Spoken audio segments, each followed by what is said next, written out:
지난 주간에 유치부 물품이 살 일이 있다고 해서 저희 아내와 함께 외출하고 저녁에 식사를 같이 했습니다. 식당에 들어가서 음식을 주문하고 앉아 있는데 젊은 부부가 한 서너 살 된 딸을 데리고 들어와 앉았습니다. 근데 이 아이가 앉아가지고 가만히 있지 않고 계속 왔다 갔다 하면서 또 입으로 제잘제잘하고 이야기합니다. 그랬더니 아빠가 아이에게 좀 조용히 하라고 이렇게 아이를 제지시키는데 그 얼굴 표정을 보니까 결코 화가 나서 그리고 정말 아이를 못하게 하려고 제지하는 게 아니에요. 너무나 아이가 귀여워서 그렇게 하지 마라고 하는 이런 이야기입니다. 엄마는 또 얼마나 신이 났는지 핸드폰을 꺼내가지고 카메라로 연신 그 아이의 동작을 찍고 있습니다. 그 부모도 아이들도 그 아이도 굉장히 행복해 보였습니다. 그 모습을 보면서 저에게 문득 두 가지 장면이 떠올랐습니다. 하나는 제가 오래전에 서울 구로동에서 섬길 때에 어떤 여집사님이 아마 두 아이의 엄마로 기억이 되는데 한 번은 저에게 찾아와서 저는 우리 아이들을 정말 지혜롭게 건강하게 잘 키우고 싶습니다. 그래서 서울 시내의 모든 박물관 좋은 곳은 제가 다 데리고 다녔습니다. 또 어느 곳이 아이들에게 정서적으로 교육적으로 좋은 곳이다 싶으면 즉시로 그것의 정보를 알아보고 열심히 부지런히 거기에 다 데리고 다녔습니다. 그런데 오늘 와서 보니까 우리 아이들이 그렇게 생각한 것만큼 지혜롭고 또 건강하게 똑똑하게 자라는 것 같지 않습니다. 이런 고민을 이야기하는 거예요. 더더욱이 성경 말씀이 귀중한 것을 알기 때문에 아이들에게 열심히 성경을 어릴 때부터 들려주기 위해서 무지내를 썼는데 우리 아이들의 모습을 보니까 예수님의 모습을 알고 닮아가는 것은 거의 없고 그저 아이들이 그냥 그 모습 그대로 이렇게 자라고 있습니다. 그래서 속이 상합니다. 아마도 제 생각에는 부모님의 기대치가 너무나 컸던 게 아닌가 이런 생각이 듭니다. 또 하나의 장면은 저희가 아이들 어렸을 때 가족이 함께 태국에 기회가 돼서 시각장애자 목회자 세미나가 있었는데 가서 참여해서 강의도 하고 또 관광도 했던 그런 적이 있습니다. 태국을 구경하는데 여기저기 다니면서 그 미니시암이라고 하는 곳에 갔습니다. 그곳에 가서 관광하고 있는데 어디서 나타났는지 갑자기 카메라를 들고 사람들을 막 찍어대기 시작합니다. 그래서 저는 기분이 별로 안 좋았어요. 왜 우리를 이렇게 찍고 있는가? 전혀 그것에 아랑곳하지 않고 계속해서 따라다니면서 사진을 막 찍는 거예요. 거기를 다 관람을 하고 이제 나오려고 하는데 아까 찍었던 사진들을 어느새 액자에다가 다 담아가지고 여러 컷을 담아서 가지고 왔습니다. 그걸 가만히 보니까 안 사는 사람이 없습니다. 이거 어느새 가족들 우리들 모습을 이렇게 즉석에서 찍어가지고 액자에다 담아가지고 여기까지 가져왔네 하면서 모두가 다 그 액자를 하나씩 사는 거예요. 저희 가족도 그것을 샀습니다. 부모님의 마음이 바로 이것입니다. 어떠하든지 아이들을 이곳저곳 데리고 다니면서 좋은 것을 보여주고 싶고 그래서 이 아이들이 폭넓게 또 지혜롭게 아주 멋지게 이 땅에 살기를 원하는 마음, 이것이 바로 부모의 마음일 것입니다. 오늘 예수님의 모습을 보십시오. 예수님이 바로 그 사랑의 마음을 가지고 제자들을 그렇게 데리고 다니십니다. 17장 1절에 보면 엿새 후에 예수께서 베드로와 야고보와 그 형제 요한을 데리시고 따로 높은 산에 올라가셨다. 데리고 다니셨습니다. 그리고 특별히 12제자 가운데 이 3명의 제자들만 따로 데리고 다니셨어요. 이게 바로 예수님의 사랑입니다. 이것은 여러분 편애가 아니죠. 주님은 각자 제자들이 가지고 있는 잠재력과 그들의 상태를 보시고 그들에게 맞는 훈련과 교육을 지금 시키시는 거예요. 그래서 베드로와 야고보와 요한을 따로 구분하셨고 그들을 더 잘 훈련시키기 위해서 높은 산으로 데리고 올라가셨습니다. 이게 주님의 사랑입니다. 여기에 올라가서 제자들은 세 가지 장면을 오늘 본문에 의하면 목도하게 되지요. 갑자기 주님이 그들 앞에서 변형되셔서 얼굴도 옷도 아주 밝게 빛이 납니다. 그런가 하면 구약시대에 모세와 엘리야 이 두 인물이 나타나서 예수님과 대면하고 있는 장면입니다. 베드로는 너무 정신이 없어서 여기가 좋습니다. 초막을 짓겠습니다. 하고 예수님께 의견을 이야기합니다. 세 번째 장면은 뭐예요? 구름이 와서 덮으면서 하나님의 음성이 들리기를 이는 내 사랑하는 아들이요 내 기뻐하는 자라 너희는 그의 말을 들을지니라. 제자들이 이 세 가지 장면을 목도하면서 엎드러질 때에 주님이 그들에게 다가오셨습니다. 여기 주님의 마음이 담겨있는 거예요. 얘들아, 오늘 내가 너희에게 꼭 보여주고 싶은 것이 바로 이것이다. 이 산에 올라와서 여기서 너희가 꼭 보아야 할 것이 이것이고 내가 너희에게 이것을 보여주기를 원한다. 이렇게 주님은 7절, 8절, 7절 말씀에서 특별히 가르쳐 주시는 거예요. 주님은 도대체 그 높은 산꼭대기에 올라가셔서 무엇을 보여주기를 원하셨을까? 그들에게 또 오늘 예배하고 있는 우리에게 주님은 무엇을 보여주기를 원하십니까? 주님은 오늘 3절 말씀에 보니까 인간이 결국 어떤 존재라고 하는 사실을 보여주셨습니다. 사람이 결국은 어떤 존재냐? 여러분 3절에 보세요. 거기 보니까 모세가 엘리야와 함께 등장했습니다. 예수님과 더불어서 말하는 장면이 지금 그 눈앞에서 현재 진행형으로 생생하게 보이고 있습니다. 모세는 엘리야는 다 구약시대의 인물이죠. 예수님이 이 땅에 오시기 전 이미 1300여 년 전에 그리고 한 800여 년 전에 이미 이 땅에 살다가 죽은 사람들입니다. 그러니까 오늘 모세와 엘리야가 이렇게 나타난 것을 보면서 제자들은 자신들의 그 조상들을 지금 보고 있는 거예요. 주님은 무엇을 말씀하십니까? 인간은 결국 죽는 존재이고 죽을 수밖에 없는 존재라고 하는 사실을 보여주기를 원하셨습니다. 그러니까 수천 년 전에 수백 년 전에 죽은 이 두 사람의 모습을 볼 때 제자들은 저 사람들은 우리의 조상이고 선조고 이미 죽은 사람들이구나. 이 사실을 그들은 생각할 수 있어야만 합니다. 오늘 우리도 마찬가지예요. 인간은 결국 이 땅을 떠나서 죽을 수밖에 없는 존재다. 여러분 죽음은 시간의 문제입니다. 시간이 한계입니다. 어느 시점이 되면 오늘 우리는 모두 다 이 땅을 떠나고 싸늘한 시신으로 우리는 남게 될 것입니다. 인간이 이런 존재라는 거예요. 지난 주간에 저는 신방하다가 굉장히 마음 아픈 이야기를 들었습니다. 우리 교회 문종만 집사님, 이가연 집사님 그 건물에 천초 앞에 거기에 새들어서 장사를 하시는 그 명동 의류 집사님이 계시는데 서울에서도 장사를 하시고 이제 여기 와서 개업을 했는데 개업 예배 해달라고 해서 예배도 같이 했습니다.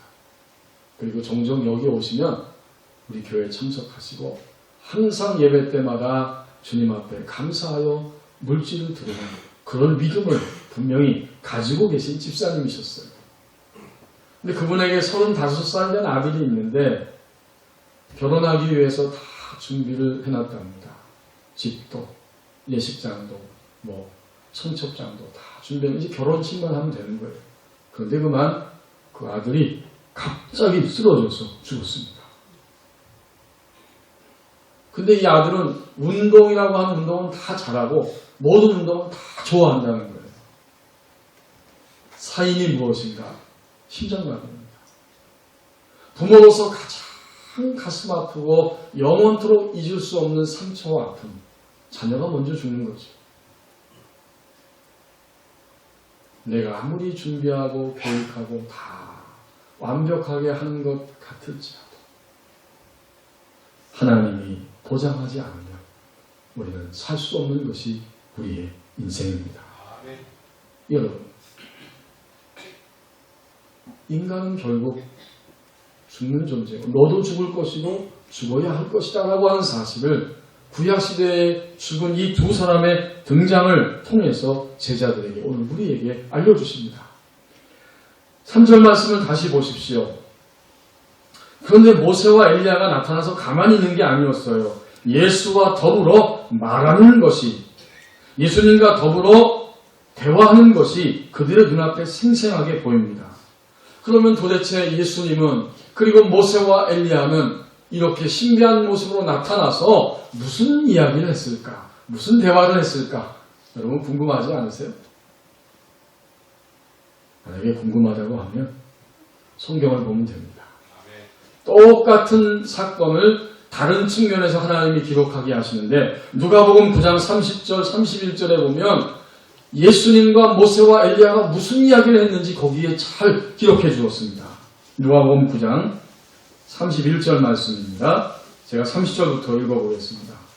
문득 두 사람이 예수와 함께 말하니 이는 모세와 엘리야라. 31절 영광 중에 나타나서 장차 예수께서 예루살렘에서 별세하실 것을 말할세.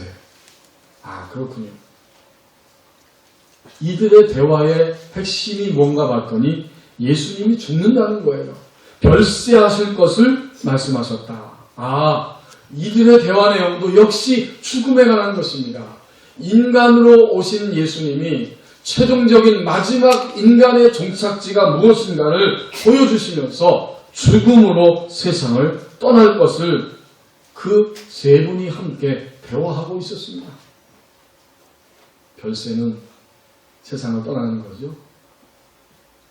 영어 성경에 보면 재밌게 번역해놨어요. 이 별세라고 하는 말을 세상에서 탈출하는 것에 관하여 예수님과 서로 토킹하고 있었다, 이야기하고 있었다, 이렇게 번역해놨어요. 그렇습니다. 인간으로 오신 예수님, 인간으로 사신 예수님이 인간이 궁극적으로 뭐라고 하는 사실을 보여주시는 거예요. 모세와 엘리야가 이미 오랜 옛날에 죽은 존재고 그들과 대화하고 계시는 예수님도 이제 최종적으로 별세하여 죽으실 것이다. 이 사실을 생생하게 제자들에게 보여주길 원하셨습니다. 제가 한 2주 전에 집에 다 도착해서 차 시동을 막 끄는 순간 저희 사택에 3층인지 몇 층인지 정확히 모르지만 그냥 인사하고 얼굴은 아시는 어르신인데 너무 젊어서 할아버지라고 말씀드리기에도 좀 이상하지만 어쨌든 그 어르신이 양손에 잔뜩 쓰레기를 들고 내려오십니다. 낑낑대면서 다 내려와서 제가 차문을 열고 인사를 드렸어요. 저를 보시고 쓰레기가 많아가지고요 그러면서 그걸 잔뜩 쥐고 그리고는 그 마당을 지나서 저 밭으로 가시더라고요. 그리고 이번 주간에 또다시 목도했는데 이번에는 그 부인 할머니하고 같이 나오셨어요. 부인이 말씀하시기를 저기 저쪽으로 가서 잘 버리고 오세요. 제가 봤더니 또 양손에 2개씩 잔뜩 쓰레기를 들고 가시는 거예요. 어디로? 밭으로. 겨우 내내 드시고 싶었지만 다 드시지 못한 배추, 나물, 야채, 냉장고에 쟁여놨던 그런 음식들을 가득 가지고 가시는 거예요. 여러분 그거 상한 것도 아니고 어쨌든 그 음식이니까 그냥 밭에 갖다 버려도 괜찮죠? 네. 그냥 그 야산 저희 사택 양식이나 산에 갖다 버려도 괜찮습니다. 그들로 그걸 가지고 가시는 거예요. 제가 그 장면을 보면서 제 마음 가운데 죽음이라고 하는 단어가 떠올랐습니다. 이제 때가 되면 다 필요 없어서 산으로 가게 되고 산에 가서 그렇게 묻혀서 끝날 것입니다. 그 쓰레기 바로 음식 쓰레기 그렇게 되는 거예요. 나도 언젠가는 이 땅에 얼마나 남아있는지는 모르지만 집을 떠날 것이고 산으로 갈 것이고 거기서 묻혀서 사실 것이다. 이것이 인간의 결국입니다. 그 모습을 보면서 제 마음 가운데 그런 생각이 드는 거예요. 주여, 얼마 남았는지 모르지만 이제 더 이상 육신에게 져서 육신대로 살지 아니하고 하나님의 말씀을 따라 살기를 원합니다. 그런 기도가 흘러나왔습니다. 여러분, 오늘 주님이 제자들을 데리고 산에 올라가셔서 모세와 엘리야를 함께 만나시면서 그리고 주님이 결세하실 것을 말씀하시면서 우리에게 그토록 보여주시고 싶었던 것은 이것입니다. 인간의 결국이 무엇이냐? 인간의 결국은 죽음이요, 죽어야 한다는 사실입니다. 이제 우리는 주님이 보여주신 것을 오늘 목도하면서 우리가 얼마나 남았는지를 생각해야 됩니다. 얼마 남았을까? 그렇다면 더욱 헛됨과 어리석음을 버려야 할 것이고 우리에게 남은 시간을 생각하며 주님의 뒤를 따르기를 원합니다. 그래서 성경은 말합니다. 고린도전서 15장 50절에서 형제들아, 내가 이것을 말하노니 혈과 육은 하나님의 나라를 이어받을 수 없고 또한 썩는 것은 썩지 아니하는 것을 유업으로 받지 못하느니라. 인간의 이 혈과 육체는 하나님 나라를 유업으로 그대로 받을 수 없는 것이죠. 조금 있다가 썩어버릴 우리의 육신은 결국 하나님의 신령한 세계에 그대로 들어갈 수는 없다는 것입니다. 반드시 죽어야 하고 죽음을 통과해야 하고 그것은 시간의 문제이고 모두 각자에게 지금 얼마나 남아있는지 그것을 생각하며 살아야 할 것이다. 주님 이것을 우리에게 보여주십니다. 그런데 2절 말씀해 보니까 여러분, 예수님이 죽어야 한다는 사실, 죽음을 제자들에게 우리에게 보여주시는데 우리 주님의 모습이 조금 이상합니다. 그 제자들 앞에서 갑자기 형체가 완전히 뒤바뀌었습니다. 2절 말씀에 나오죠. 아니 얼굴이 얼마나 밝았으면 해같이 빛나며. 우리가 햇빛을 정면으로 쳐다볼 수 없잖아요. 근데 주님의 얼굴이 얼마나 밝았으면 여기서 해와 똑같다고 말씀하십니다. 그 찬란한 해같이 얼굴이 바뀐 거예요. 그뿐입니까?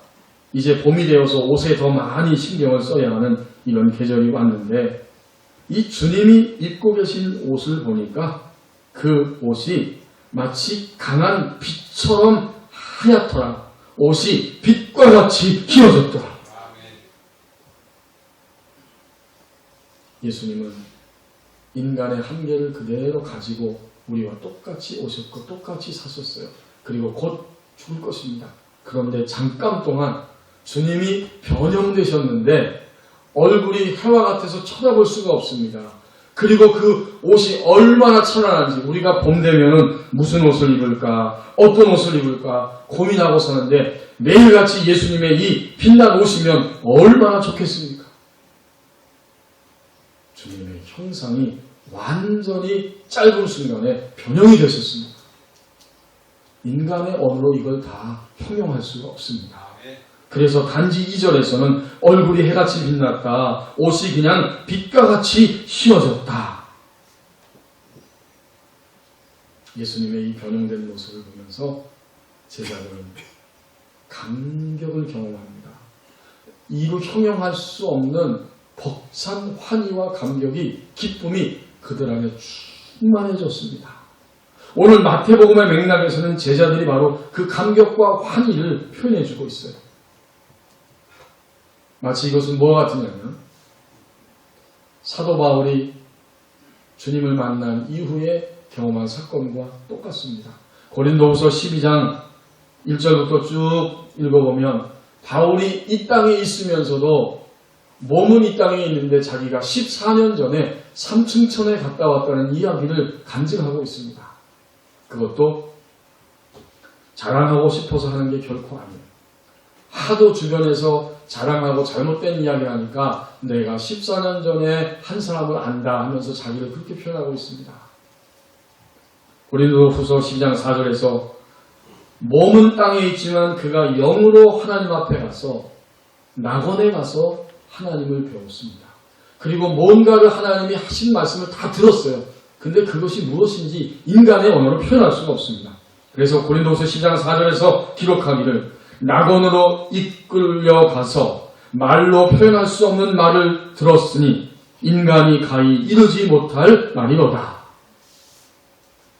듣기는 들었지만 그 하나님의 존전 앞에서 그 천상의 세계 속에서 감격과 기쁨과 벅찬 환희로 하나님을 배웠고 말을 들었지만 인간의 언어로는 도저히 표현이 안 되는 불가능한 언어를 바울은 지금 들었던 것입니다.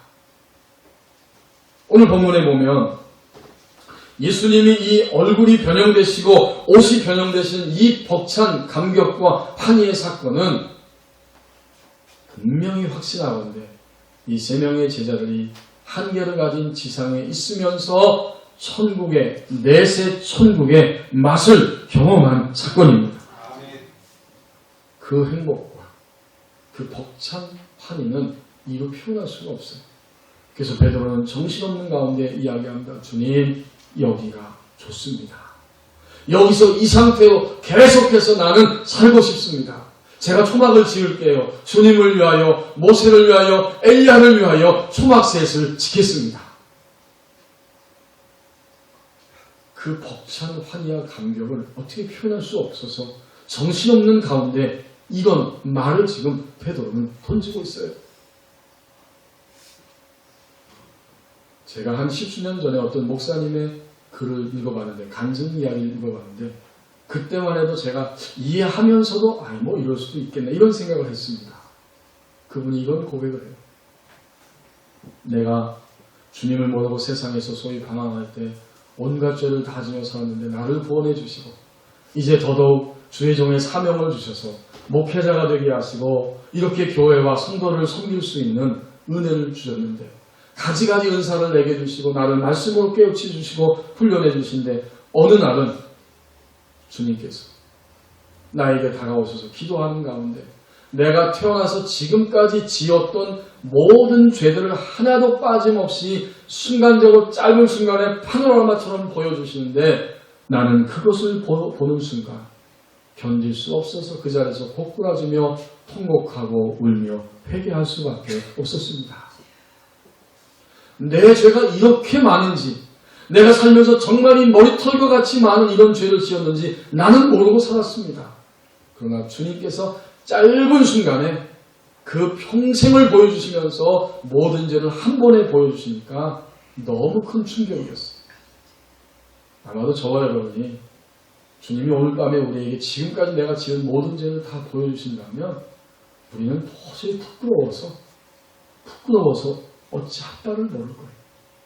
그 목사님도 통곡하며 눈물을 흘리며 견딜 수가 없습니다. 그래서 울면서 주님께 다시 한번 회개하고 용서를 구하는데 주님이 오셔서 만지시고 위로하십니다. 그때 그 안에 벅찬 감격과 환희를 인간의 언어로 표현할 수 없었다. 너무 감격스러워서 너무 기뻐서 거의 일주일 동안 그냥 울면서 지냈다는 거예요. 눈물이 그냥 쏟아진다. 얼마나 하나님의 사랑이 놀랍고 신비하고 정말 감격스럽던지. 그래서 주님께 이렇게 기도를 드렸답니다. 이 대목이 제가 이해가 되면서도 그땐 뭐 그렇다고 이럴 수 있나. 무슨 기도냐면 주님, 저 빨리 죽고 싶습니다. 저 빨리 데려가 주세요. 여러분 이해가 되세요? 저는 지금에는 이해가 됩니다. 주님과의 신비한 연합 속에 우리가 내세 천국에서 누릴 그 엄청난 감격과 기쁨을 이 지상생애 동안에 맛본다면 그 목사님처럼 우리도 아마도 고백하고 간구하게 될 것입니다. 오늘 본문이 바로 그 이야기. 그 짧은 순간에 제자들을 데리고 올라가셨던 예수님께서 그들에게 그 빛난 옷과 변형된 해와 같은 밝은 얼굴을 그들에게 보여주시면서 주님과의 신비한 연합 안에 들어가게 했을 때 그들은 그 내세 천국의 맛을 지금 순간적으로 경험하고 있었습니다. 그런데 갑자기 음성이 들렸죠? 5절 말씀해 보니까 베드로가 그렇게 초막을 짓겠다고 하는데 5절에 보면 말할 때에 호련히 빛난 구름이 확 몰려오더니 그들 전체를 덮어버립니다. 구름 속에서 하나님 아버지의 음성이 들리기를 이는 내 사랑하는 아들이여 내가 기뻐하는 자다. 너희는 그의 말을 들어야 할 것이다. 아멘. 이 순간에 제자들은 그대로 고꾸라집니다. 더 이상 서 있을 수 없어요. 너무나 두려워서 6절 말씀처럼 제자들이 듣고 엎드려 심히 두려워하였다. 여러분 이것은 무서워했다는 얘기가 아니에요. 공포에 벌벌 떨었다는 이야기가 아닙니다. 이것이야말로 소위 신적 경외감으로 가득 찼습니다. 더 이상 하나님의 거룩한 임재 앞에서 서 있을 수가 없습니다. 즉시로 엎드러지고 고꾸라집니다. 이 하나님의 무서운 두려움, 하나님의 영광으로 가득 찬 두려움, 이 거룩한 두려움을 그들은 지금 맛보고 있습니다. 그래서 엎드려 무서운 마음으로 넘어져 있습니다. 주님이 이것을 보여주셨어요. 도대체 이게 무엇입니까? 주님의 변형되신 그리고 하나님 아버지의 음성은 이제 제자들에게 우리에게 분명히 말씀해 주십니다. 인간이 죽어야만 하는 존재이고 죽어서 썩어서 이 땅에서 사라지는 존재이지만 예수님은 모든 인류를 위한 유일한 구원의 주님이시다. 아멘. 이것을 보여줍니다.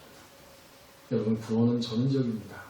구원은 내 몸에 썩어진 뿐만 아니라 우리의 마음과 영 전인적으로 우리 전체를 새롭게 하시는 놀라운 하나님의 역사입니다. 아멘. 그러므로 너희가 한계를 가지고 있고 썩고 부패한 한계 속에 사는 인생이지만 그 모든 것들을 이미 처리하시고 그 모든 것들을 완전하게 하시고 새로운 세계로 인도하시는 유일한 구원의 주님이 바로 예수 그리스도이시다.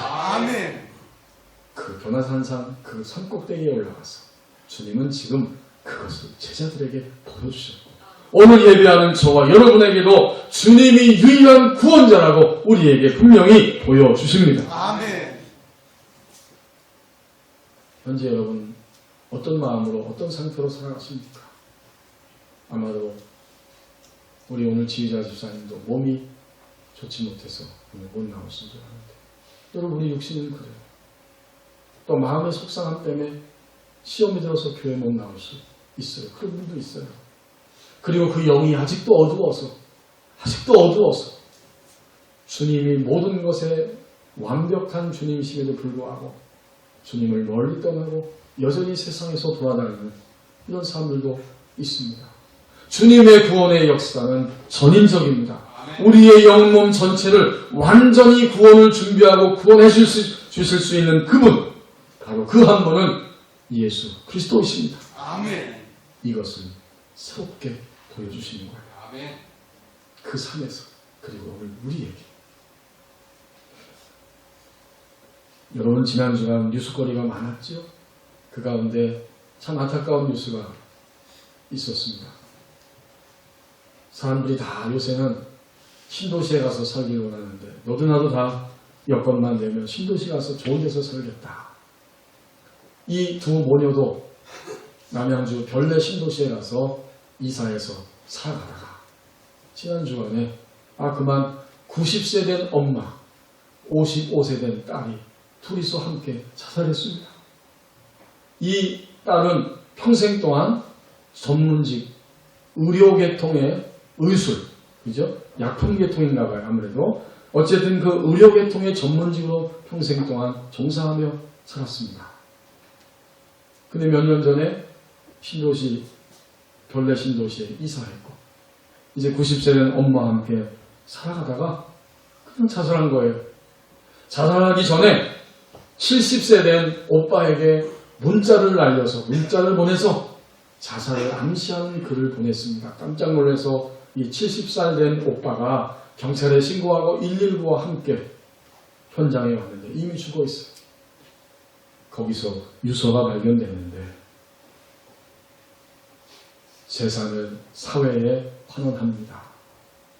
그리고 가족들에게 미안하다. 뭐 이런 내용의 유서를 남기고 자살한 것입니다.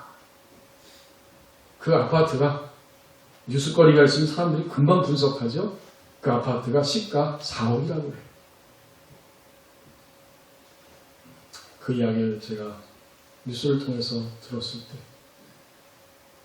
마음이 안타까웠습니다. 도대체 왜 그들은 자살을 선택할 수밖에 없었는가? 알 수 없죠. 그러나 만약 누군가가 당신의 인생에 있어서, 여러분의 인생에 있어서, 두 분의 인생에 있어서 예수 그리스도가 진정한 해답이 되시고 예수님이 유일한 구원의 주님이라고 하는 사실을 그들에게 알려줬다면, 그리고 그들이 이미 주님을 믿었을 때에 정말 예수님이야말로 내 인생의 전부이고 예수님으로 충분하고 모든 것이 되시는 분이 예수 그리스도이십니다 라고 하는 분명한 믿음의 자리까지 올라와 있었다면 결코 죽음의 길을 선택하지는 않았을 것이다. 아멘. 여러분, 혹시 우리 가운데 죽고 싶을 만큼 힘든 분들이 계십니까?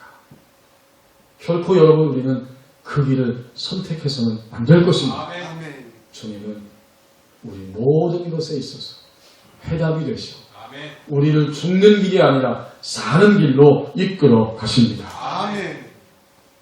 제자들이 신적 경외감 앞에서 두려운 마음으로 엎드려져 있을 때 이제 예수님은 7절에 보니까 다가오셔서 부드럽게 그들을 터치해 주십니다. 예수께서 나와 그들에게 손을 대시며 이르시되, 이것이 얼마나 의미가 있는지 몰라요.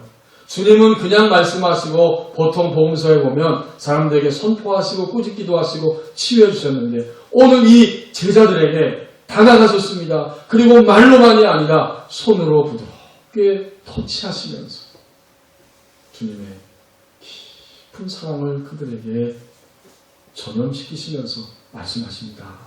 일어나라, 두려워하지 말라. 이게 주님의 사랑이에요. 제자들이 눈을 들어서 보니까 오늘 8절 말씀의 결론이 나옵니다. 제자들이 눈을 들고 보매 오직 예수 외에는 아무도 보이지 아니하더라. 아멘. 주님이 보여주고 싶었던 것은 이것입니다. 이제 너희가 인간이 결국 어떤 존재인지를 보았느냐. 또 예수 그리스도 주님만이 유일한 구원주가 되신다는 사실을 알았느냐, 보았느냐.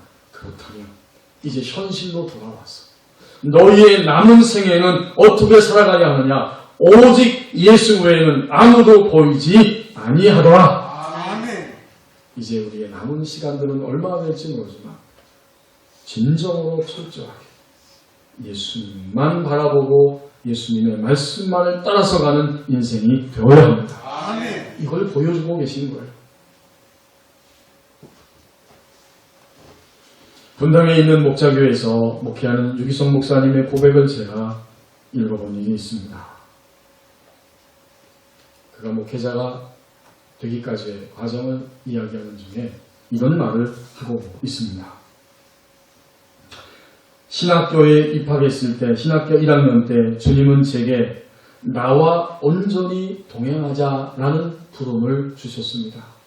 그러나 그 말씀이 너무나 부담스럽고 힘이 들어서 저는 그것을 외면하고 말았습니다.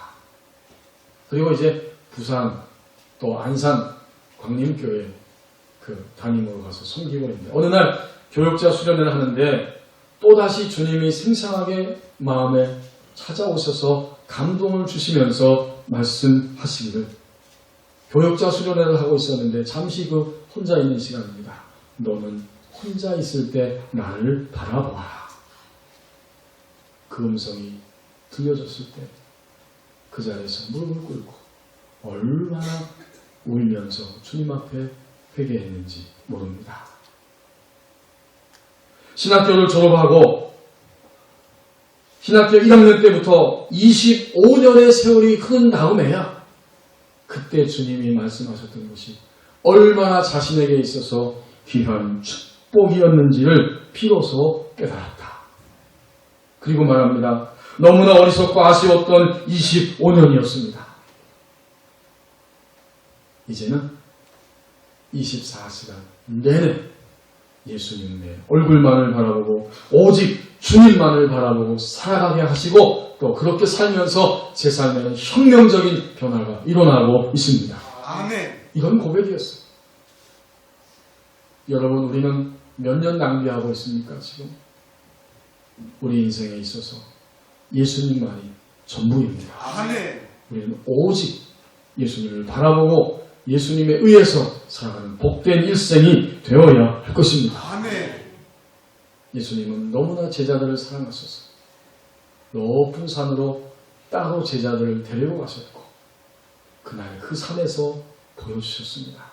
그리고 오늘을 사는 우리에게는 우리의 오늘 내가 처한 이 환경을 통해서 우리에게 보여주십니다. 아멘. 인간의 결국 그것은 죽음이다. 시간이 얼마나 남아있는지 그것을 기억해야 할 것이다. 아멘. 내가 바로 너의 인생에 있어서 유일한 구원의 주님이다. 아멘. 분명히 보여주십니다. 이제 우리가 세 번째로 보면서 살아가야 될 것은 이것입니다. 오직 예수 외에는 아무도 보이지 아니하더라. 아멘. 기도하겠습니다.